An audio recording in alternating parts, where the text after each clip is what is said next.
A'udzubillahiminasyaitonirrajim. Bismillahirrahmanirrahim. Alhamdulillahirabbil alamin. Assalatu wassalamu ala asrofil anbiya'i wal mursalin ala Muhammadin wa ala alihi wa sahbihi ajma'in. Amma ba'du. Teman-teman semua, untuk hari ini saya akan melanjutkan kajian tentang iman, di mana persoalan iman ini sudah kita kaji bersama dalam 2 kali pertemuan atau 3 kali, 2 kali pertemuan kalau nggak salah, yaitu sampai pada pembahasan definisi iman. Dalam kajian tentang definisi iman, kita sudah mengambil penjelasan tentang iman ini dari hadis yang diriwayatkan oleh Ibnu Majah maupun Tirmidzi dan Bukhari Muslim, yang intinya bahwa iman mempunyai 3 aspek, yaitu aqdun bil qalbi, wa iqrarun bil lisani, wa amalun bil arkan.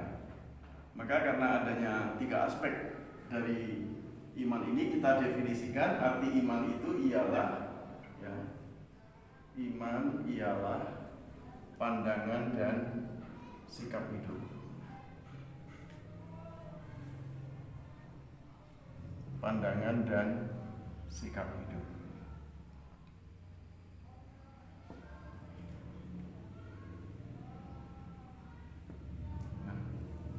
Jadi kalau kata iman ini nanti dirubah dari isim menjadi fi'il, yaitu beriman,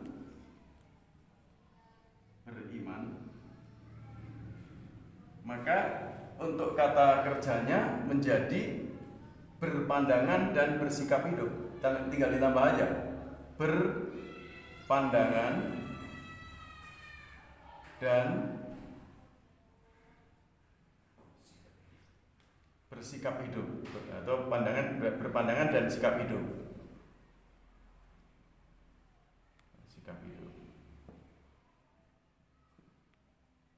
Ini kata kerja dari kata beriman. Nah, maka pertanyaannya, berpandangan dan bersikap hidup itu dengan apa?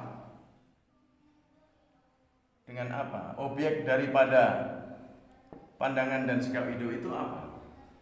Nah, tentunya kata iman ini objeknya adalah ajaran. Jadi berpandangan dan bersikap hidup itu dengan ajaran. Maka untuk mengetahui seberapa jauh kata iman ini nanti penggunaannya di dalam Al-Quran, kita akan membahas poin yang kedua. Yang pertama itu adalah arti kata, arti kata iman. Yang kedua adalah ruang lingkup iman. Nah, yang ketiga hari ini kita akan membahas tentang nilai dan harga iman. Istilah nilai yang dimaksud di sini ialah dari istilah yang berlaku dalam dunia ekonomi. Istilah nilai itu terjemahan dari kata value. Tulisannya value, value, yang artinya value itu adalah kemampuan. Nah, kalau nilai iman tentu kemampuan iman, kemampuan sesuatu membikin menjadi sesuatu,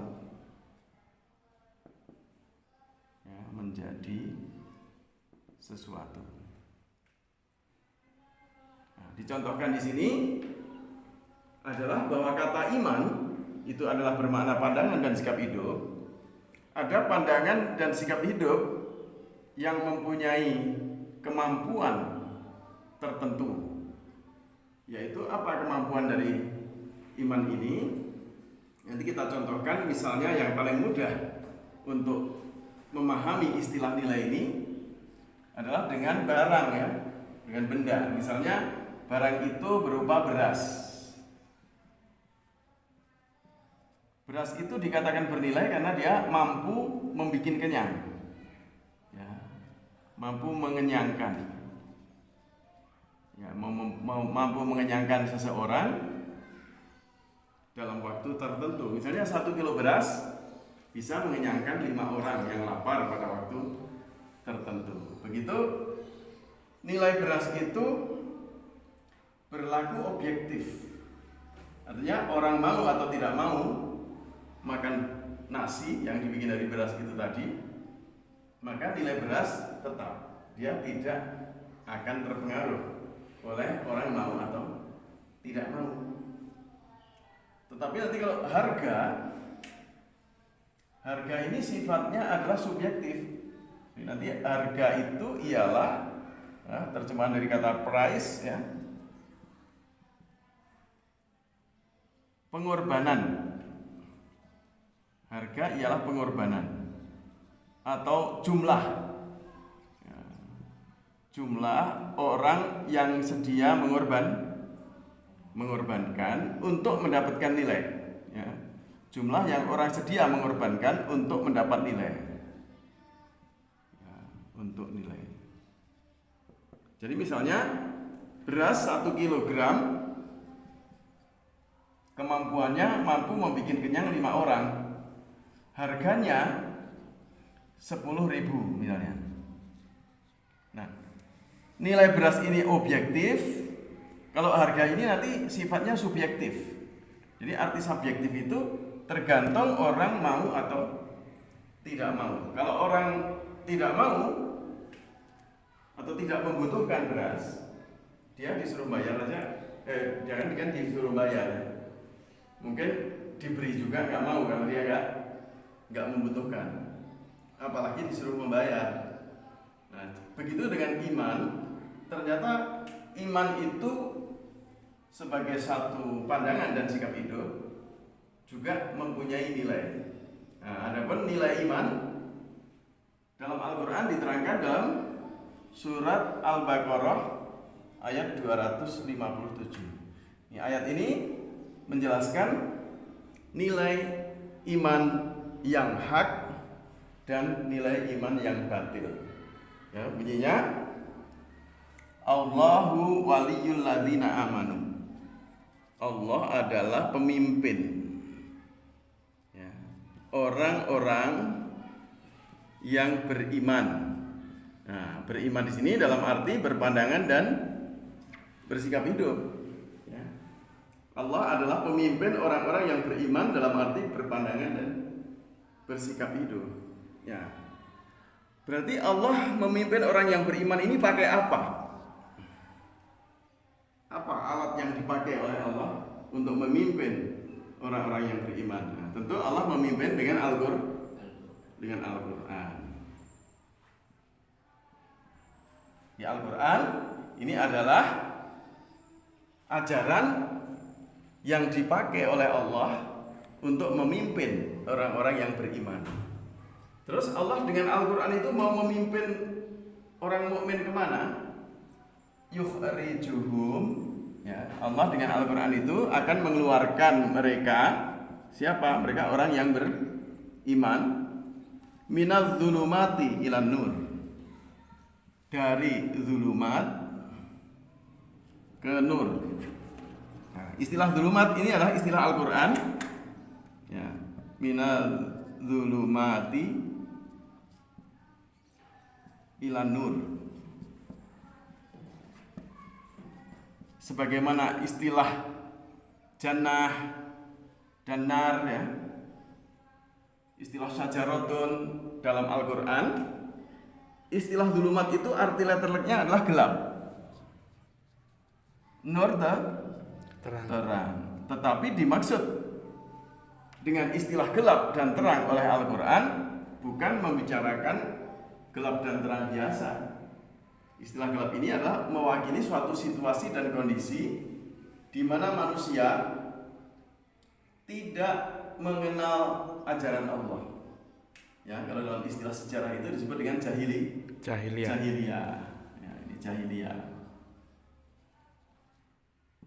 Nah, tentu lawan kata dari jahiliyah di sini ilmiah.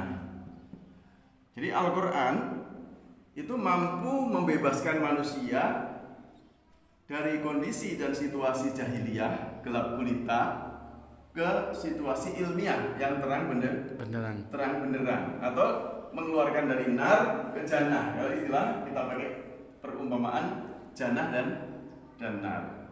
Kalau istilah sejarahnya itu adalah pada abad ke-7 manusia di seluruh permukaan bumi ini hidup dalam keadaan zulumat, jahiliyah sebelum turunnya Al-Quran. Kemudian dengan turunnya Al-Quran, Allah memimpin manusia pada zaman itu keluar dari kehidupan zulumat menuju nur. Ya, ingat istilah ini juga dipakai oleh Raden Ajeng Kartini setelah beliau mengkaji surat Al-Baqarah ayat 257 ini kepada Kiai Soleh Darat. Jadi kalau Raden Ajeng Kartini itu ngajinya sama Kiai Soleh Darat. Nah, di Semarang ya. Ketika itu ngajinya pas membahas surat Al-Baqarah 257 ini dengan ayat ini, maka terinspirasi ya Raden Ajeng Kartini mengirim surat-surat kepada sahabat-sahabatnya di Belanda yang kemudian kumpulan surat itu diberi nama Habis Gelap Terbitlah Terang. Ya, jadi R.A. Kartini juga menggunakan istilah gelap dan terang. Nah, apa yang dimaksud istilah gelap oleh Raden Ajeng Kartini? Tentu situasi dan kondisi bangsa Indonesia pada waktu dijajah Belanda. Pada waktu itu terutama wanita Indonesia menurut Kartini dalam keadaan gelap gulita. Tetapi Raden Ajeng Kartini punya keyakinan habis gelap terbitlah terang, bahwa setelah penjajah Belanda nanti pergi dari Indonesia merdeka, maka nasib perempuan Indonesia akan berubah dari keadaan yang dianggap memprihatinkan atau dianggap menyedihkan, yang tidak bisa menikmati pendidikan, ya, tidak bisa menikmati pekerjaan, mendapatkan pekerjaan yang layak, ya, dan hak-hak perempuan Indonesia pada masa itu ya sangat dikekang. Tetapi Kartini punya keyakinan apabila merdeka nanti, maka wanita Indonesia pasti akan bisa mendapatkan hak-haknya baik dalam pendidikan, pekerjaan dan sebagainya. Itulah makna zulumat menurut Kartini. Tetapi kalau istilah zulumat menurut Al-Quran, tentu wawasannya lebih luas ya, dibanding dengan wawasan yang dipunyai oleh Kartini. Karena kalau sekarang ini kita melihat kenyataan dunia abad ke-21, apakah keadaan yang kita alami sekarang ini dalam kondisi zulumat atau nur? Nah, ini harus kita bisa melihatnya dengan kacamata atau sudut pandang Al-Quran. Bagaimana yang dimaksud dengan zulumat dan bagaimana yang dimaksud dengan nur.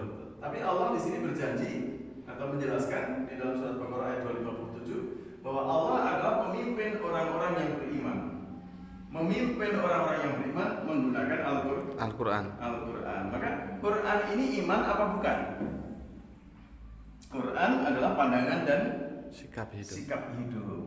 Nah, jadi Al-Quran itu pandangan dan sikap hidup yang diajarkan oleh Allah untuk membebaskan manusia dari zulumat menuju ke nur. Inilah yang dimaksud dengan nilai daripada Al-Quran mampu membebaskan manusia keluar dari keadaan zulumat menuju keadaan nur. Nah, kemudian ada iman yang lain, yaitu Walladzina kafaru. Adapun orang-orang kafir, ya, iman ini lawannya kafir. Walladzina kafaru, adapun orang-orang yang menolak atau bersikap negatif terhadap ajaran Allah, Al-Qur'an, mereka juga punya pemimpin, auliya'uhum, ya, auliya'uhum disebut at-taghut. Auliya'uhumut taghutu, ya, auliya'uhum taghut. Pemimpin mereka oleh Al-Qur'an diistilahkan dengan taghut. Nah, taghut ini siapa? Ini nanti akan dijelaskan oleh surat An-Nisa ayat 51. Siapa taghut? Alam tara ilal ladzina utu nasiban minal kitab. Ya. Untuk memahami apa yang dimaksud dengan taghut. Alam tara, apakah Anda tidak tahu? Ilal ladzina utu nasiban minal kitab. Mengenai nasib orang-orang yang mendapatkan kitab. Alam tara ilal ladzina utu nasiban minal kitab. Ahli kitab ya ini ya. Utu nasibam minal kitab. Utu nasibam minal kitab. Apakah Anda tidak tahu nasib para ahli kitab? Nasiban ini nasib para ahli kitab. Jadi mereka mendapatkan kitab dulu dari Allah melalui para rasul sebelum Nabi Muhammad. Tetapi imannya bagaimana? Ketika Nabi Muhammad diutus, yu'minuna, mereka beriman dalam arti berpandangan dan bersikap hidup bil jibti wat taghut, dengan jibti wat taghut dan taghut. Untuk mudahnya, jibti dan taghut ini kita pahami sebagai, jibti ini adalah ajaran sejenis ajaran dukun, klenik, ya, sejenis ajaran klenik atau tahayul, atau kalau dalam istilah ilmiahnya nanti adalah idealisme. Ya, mereka berpandangan dan bersikap hidup dengan idealisme. Wa taghut ini sejenis ajaran tukang sihir. Ajaran tukang sihir ini adalah ajaran yang menipu pandangan manusia. Ya, dalam hal ini seperti naturalisme. Jadi ajaran-ajaran yang disusun ataupun diciptakan oleh manusia berdasarkan studi terhadap alam yang diciptakan oleh Allah ini. Jadi secara subjektif mereka menyimpulkan bagaimana hidup yang benar. Nah, sehingga ada religion nanti di sini ya. Dan ini science. Jadi mereka hidup berpandangan dan bersikap hidup dengan ajaran jibti dan ajaran taghut. Kedua-duanya ini nanti diistilahkan oleh Quran sebagai setan, ya, sayatin, ajaran setan. Ya, jadi kalau Quran ini ajaran Allah, kalau ajaran-ajaran yang bukan diajarkan oleh Allah, ini ajaran setan. Ajaran setan. Nah, ini mereka ahli kitab. Artinya ahli kitab itu pada masa nabi-nabi, Nabi Musa, Nabi Isa masih hidup, Nabi Ibrahim, Nabi Ismail masih hidup. Mereka mendapatkan kitab dari para nabi. Tapi dalam perkembangannya secara turun-temurun terjadi pergeseran. Kitab-kitab itu kadang-kadang hanya tinggal teksnya saja yang asalnya dari Allah, tapi pemahamannya sudah menurut subjektif manusia. Jadi tidak lagi menurut sunnah Rasul yang menerima kitab itu.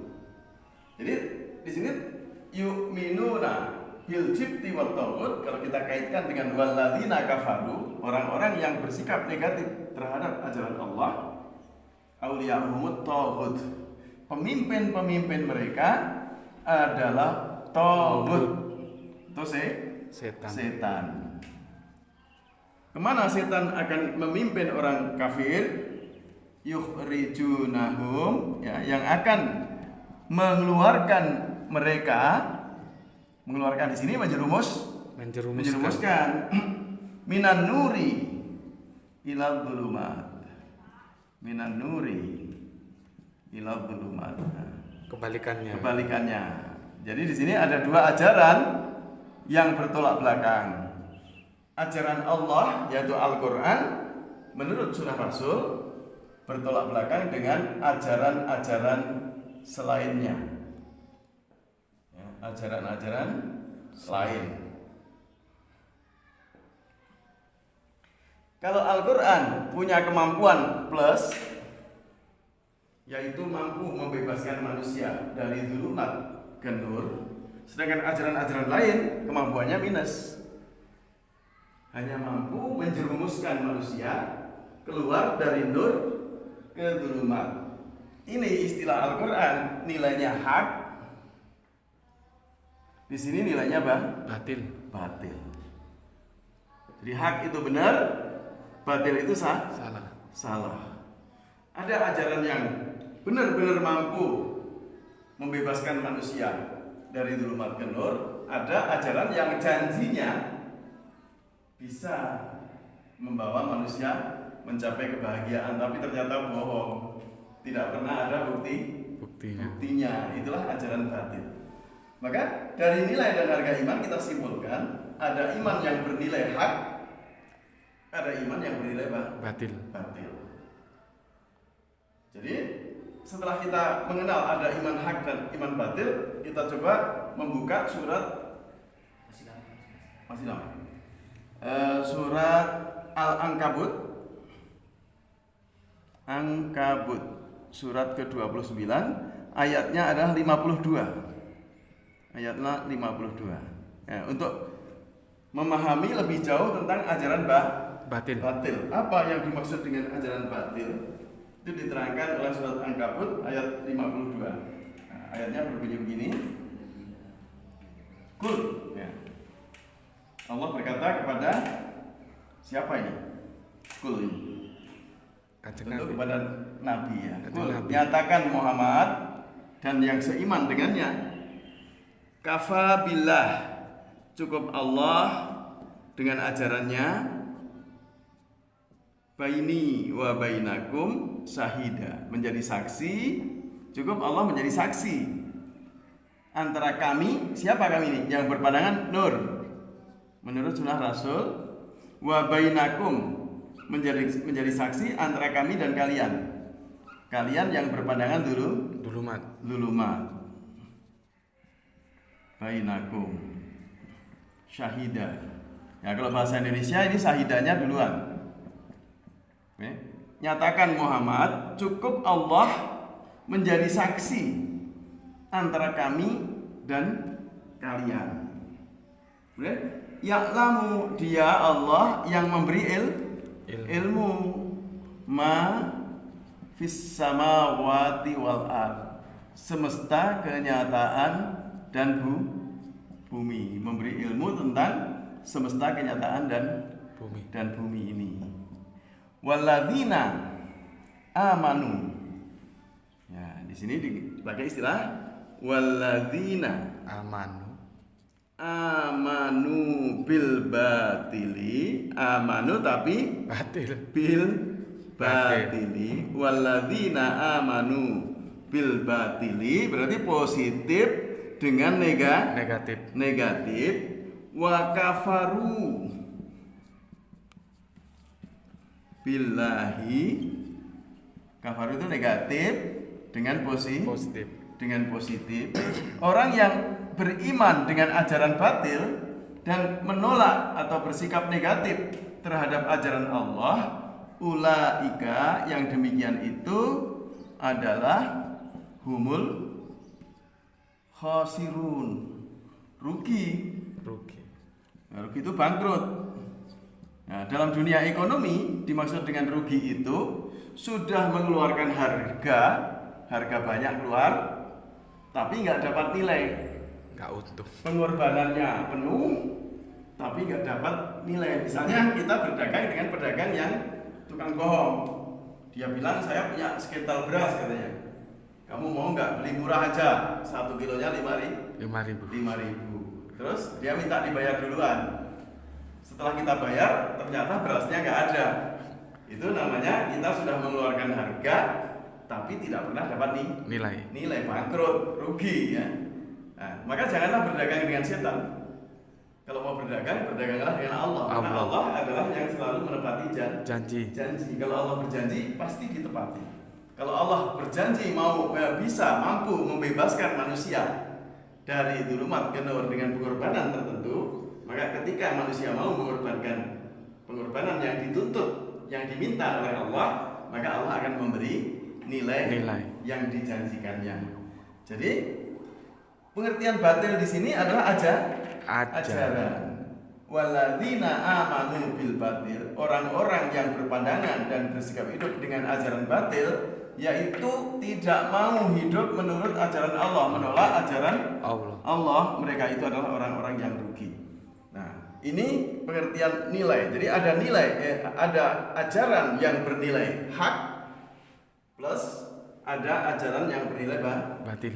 Tanggapan manusia terhadap ajaran, ada yang mau dengan ajaran hak, ya. Kalau mau dengan ajaran hak berarti positif dengan positif. Hasilnya apa? Positif. Nah, jadi di sini iman ini positif. Kafir negatif. Ajaran Allah positif. Ajaran tauhid atau ajaran batil negatif. Ya. Jadi ajaran tauhid itu nilainya negatif. Nah, kita bisa kalau iman dengan tauhid, kita kemarin amanu bil batil. Iman dengan ajaran batil sama dengan negatif. Sedangkan kalau iman dengan ajaran Allah atau hak positif, ya, sama dengan positif. Ini positif dengan negatif, positif dengan positif. Nah, tapi kalau kafir, ini kafir itu negatif. Dengan ajaran Allah, negatif dengan positif, hasilnya negatif. Kalau kafir dengan ajaran tauhid gimana? Positif. Ya. Tidak mau hidup dengan ajaran setan, ya benar malahan ya. Positif. Tidak mau salah. Tidak mau dengan yang batil. Negatif dengan negatif dengan negatif positif. Jadi nggak usah risau kalau dikatakan kafir ya.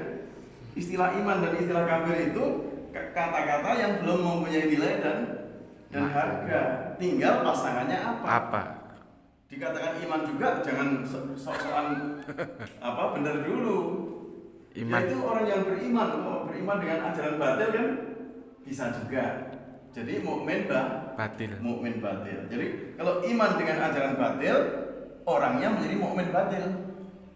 Mukmin yang salah. Mukmin batil.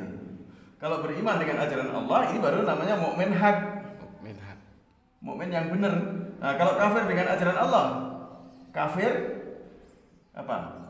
Hak. Kafir hak itu apa? Benar-benar kafir. Benar-benar kafir. Kafir dengan yang hak, ya kafir hak.